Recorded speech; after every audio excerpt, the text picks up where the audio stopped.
ndị Igbo eji m ekele bịakwute unu taa.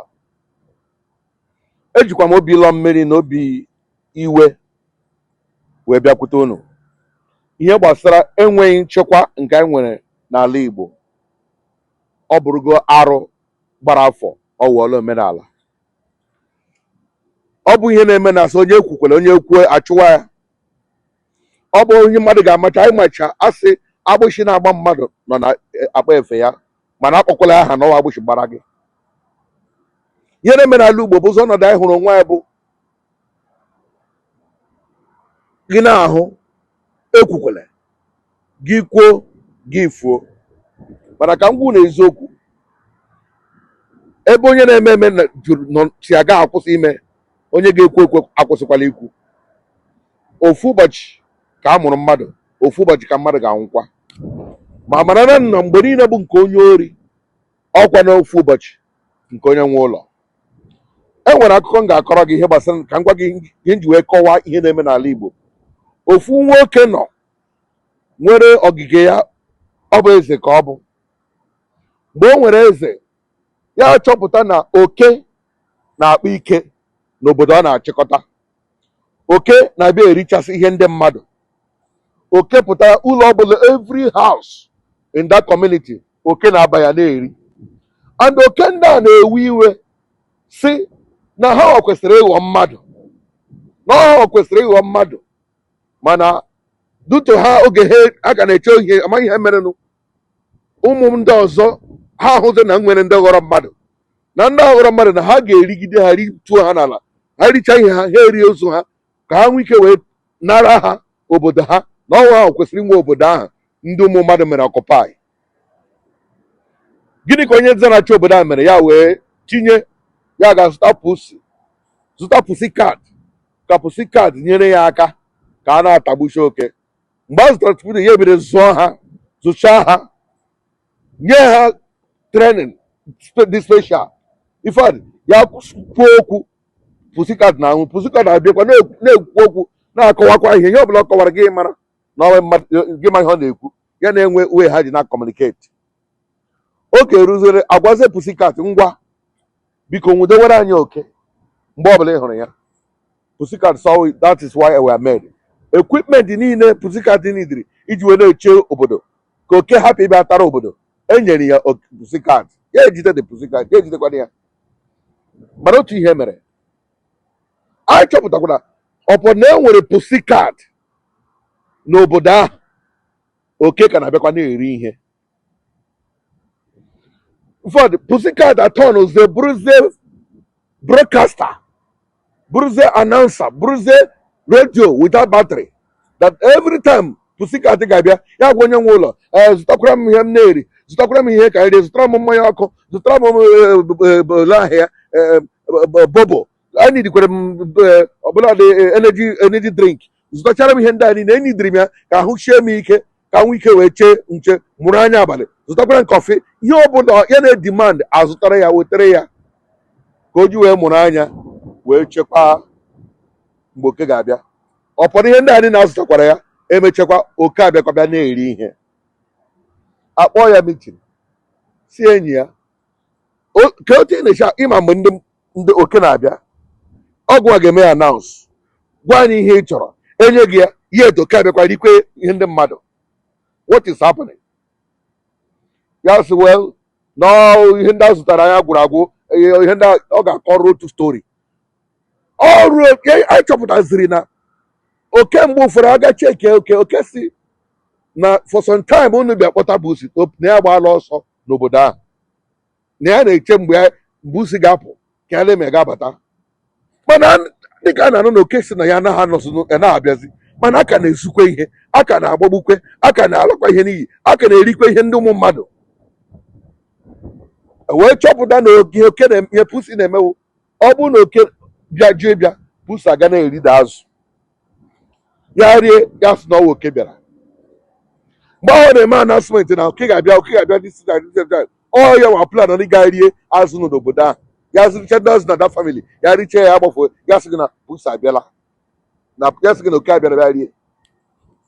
Mana otu ihe meziri, eze na ụmụ mmadụ wee tinye CCTV kamera ma ntụọ ya pusi ya ma ha kwana na enwere CCTV kamera o wee nyopụta oke pusi ebe ọ na-aga na-eri ihe ndị mmadụ ya richa ya sị na ọ bụ oke na-eri dade ka o doro anya na agbụsị na-agba mmadụ nọ n'ime akpa efe ya. Onye ndị Igbo si onye a tụrụ ilulu wee kọwara ya ego eji lụ nna ya lara n'iyi. Aga m ahapụ gị ka ị gekere voice note a ịma onye mere the voice note. O doro anya onye mere the voice note. Unu ma onye ọ bụ onye unu na-azụtara bobo zụtara ihe niile ka o chekwa ala unu. Ọ ya na-emere unu announce mgbe oke na-abata bụ iri ihe.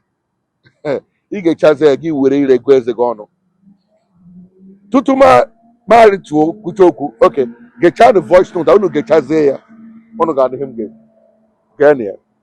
Kele m iro nwanne iro dị clear ayọta ime ba ekwu nne m na mụ eputu go call nwekwa na yes everywhere dị clear ebe a ya arụ ọrụ m chọrọ ka arụ ọrụ akịta na ebe nke ọfịs ọgụ ahụ achataghala imo ahụ gbagoteghala ebe ahụ dịka ahịa a na-anọ ya wee ịghọta ebe ahụ dịka ahịa ibiri onye m jiere krọsụrụ ebe nke ọfịs ọgụ gaa ebe amana macha mma ahụ izu ọgụ da side ọfụma pụọ junction ebe ihe ebe amaomire adazi ịchata amaomire eme na ịchata ebe a na-aga ịgbadata mgbada ugwu ahụ nwetaziri amaomire wee ebe iyobo ịghọta ọ krọsụchara ebe ahụ laghachitekwa bak chi ebe ime vileji ahụ baiga garuo saịdị ahụ ndị amị na ndị sekuriti obodo ahụ jọsụrụ nọrọ even ọ kọwara na ime ndị atak dị very simple na agbara mashin very simple like this mee ka ndị ọkada obodo na a ga-agba ha wee na a na-eluz gad ebe ahụ ọfụma so ọ sị na ọ naanị ebe ahụ data ebe ahụ randa agbata ahụ nọ fuel station nọ ịghọta na ọ naanị ebe ahụ ka ndị sekuriti ahụ nọ which enwere ike rụọ dị ọrụ saịdị ebe ime amaomire ahụ ebe ahụ stọọ nọ and a ga-arụ dịsị ọrụ ka rụọ ya towards 9-10 aka ya enwe ndị nọ na shop that period of time agba akpụkpokpokpokpo achọ ofu onye sụọrọ ya awụsa ịghọta asụọ Fulani ofu onye were English kọwaa say now we don't enter walai say we don't enter now we own this ground since we no one make we claim our property we must get them by fire by force ịghọta men atọ na the men ya gị aga nọ uniform ụta ha shi wega before in military uniform in yanku we have police uniform you need to go I can afford it according to the man I want any day police uniform you let me know I can provide more ịghọta ka we regard the movement we don't get them this evil this calamity this Fulani caliphate this Fulani jihadis this Fulani invaders that enough is enough in Biafra land. That is why they are fighting me tooth and nail. And that is why they have been using my people against me. Just to assassinate me, just to humiliate me. And my people, it can never work. And it can never happen. Thank God my life is not in the hand of you people. My life is in the hand of Chukwu Kabia. It's in the hand of Chukwu Kabia.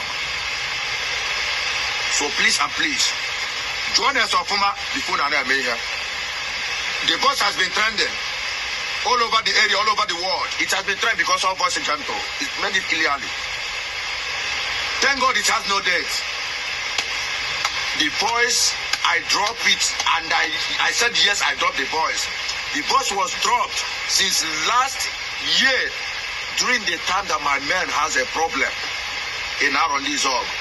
During that time, they bring one of my men down. That was when I dropped that voice. Madam Bertole Chani and very come up one night, Ossi, now will it ever come one year, not be one mayor. Now William Macambo 1 year, or be one mayor. I just look around, think around, move around, check around. I said, no, man, come back. Let us forget about it. Unu nụrụ ka Gentos na obi nwanne mere ya. Unu nụkwa ihe o kwuru na ihe Gentle kwuru na the voice note nke na collect. Ya si Omega admit na ọ ya wakwuru ya. Mana ọ sị gị na obi nwanne mere ya.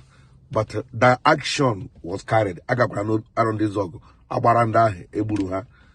Mazim onye bụ amam ebe ebi nwanne wa shume. And I him check biko achọ nke ọ na-akọwa karịm na comment section. Kedu ihe gosi na obi nwanne mere Gentle? Kedu ihe gosi that na onwezi ndị egburu? Ịhụra na oji because of okwu date there wee bulaze ya na ihe mere men's ya last time. And you went into no.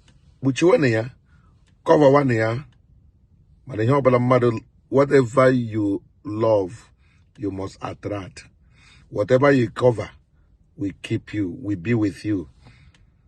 But when you expose evil, evil will leave you. Ekuchagomo, I'm okay. Jovika, whatever. If you no get information, you are already informed. Why not go to your YouTube? Jovika TV. Hey, you want them for Facebook? Jovika TV. Instagram and Twitter. Jovika TV. Abi, you want them for TikTok? Jovika TV. Abi, na WhatsApp you want them? Jovika TV.